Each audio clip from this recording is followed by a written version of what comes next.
Okay, well I'm here with author Tracey Rolfe, who's here today signing copies of her new book, The White Witch is...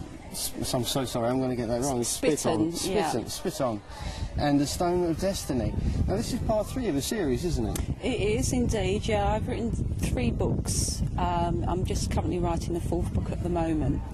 And Spitton is actually Waltham Abbey. It's where I come from, so the inspiration come from there. And we're connected to King Harold. King Harold? In Waltham Abbey, so... So it's not only is it a book that people can really get into, it's also based on real places. There's a lot of history behind it. At the moment it's being reviewed by the National Historical Society. Because there's a lot of fact in there about the Battle of Hastings and King Harold, which I had to do about 2 years of research on, because I wanted the book to be informative, like historically informative. But I've got witches at the Battle of Hastings on broomsticks, so it's a mixture between fantasy and fiction. That would have been an interesting one for the bio tapestry, the old witches flying overhead. Yeah, you know, definitely, yeah. Well, and the strange thing is, well, I say strange because when I was actually writing it, Waltham Abbey Museum had what do you call it, a show that day or about the bio tapestry, so it was really good for me to go there and actually look at, you know, the display that they had there. So is that what inspired you with this 3rd book? Was that a big inspiration for this book? Yeah, I've always been into history, but because, as I said, like Spitton is Waltham Abbey, and my heroine, my character Isabel, is a 13-year-old white witch, and her grandmother Lilith owns a witch's shop in this little village. And in Waltham Abbey we do actually have a real witch's shop there, so you sort of, you know, catching my how it all came about, and also the local connection with King Harold, because I wanted to keep a local theme going.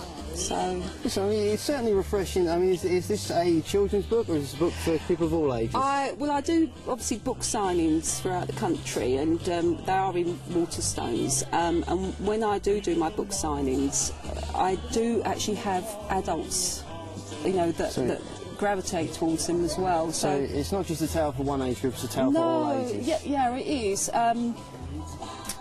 They're in the shops at 9 to 12. But always, when people ask me the age group, I normally say 9 to 90. If you're into magical fantasy, you probably would love my books. And there's one burning question I've been dying to ask, because I've been walking around the woods here at Parndon Woods in Harlow, and there's plenty of witches around now. What's the difference between a white witch and the dark kind? I mean, would a white witch turn me into a toad if I upset them? No, well, you know, there's not really, there isn't white and dark, there isn't. But as a children's author, you've got to have a baddie.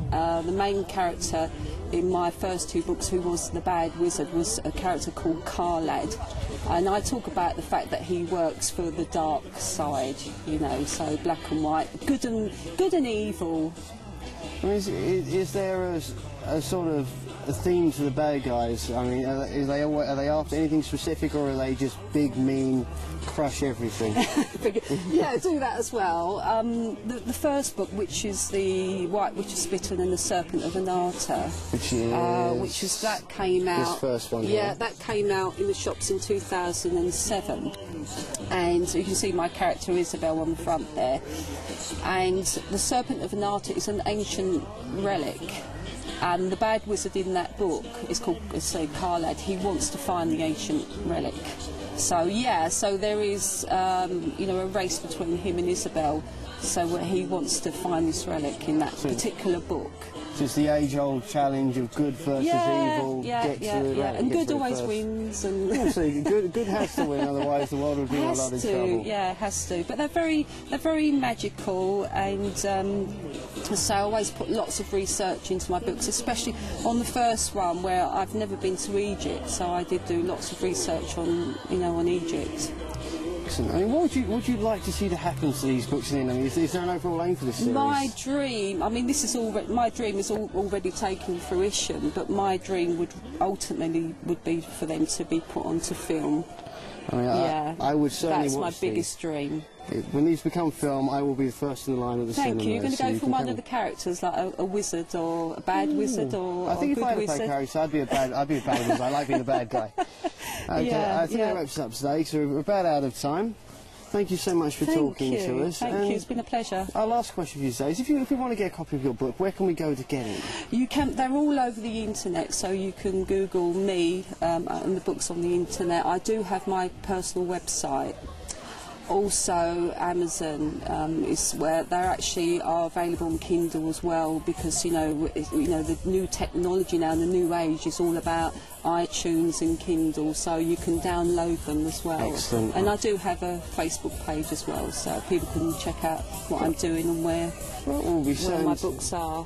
We'll be certain to have a look online, so look up your website and look out to buy books. Very We're much. looking forward to the 4th in the series. Thank you. It's a pleasure Thank you to so meet much for your time today. It's been an absolute honour. Thank you. Can I get a signed book before I go? Yes, you certainly can, as long as you go for the part when they when they're going to film.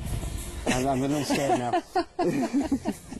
Thank you kindly. Thank you. This has been Kevin for Harlow TV. Thank you so much for joining us today in this spooky woodland here at Parndon Wood in Harlow. I'm going to head home now before I...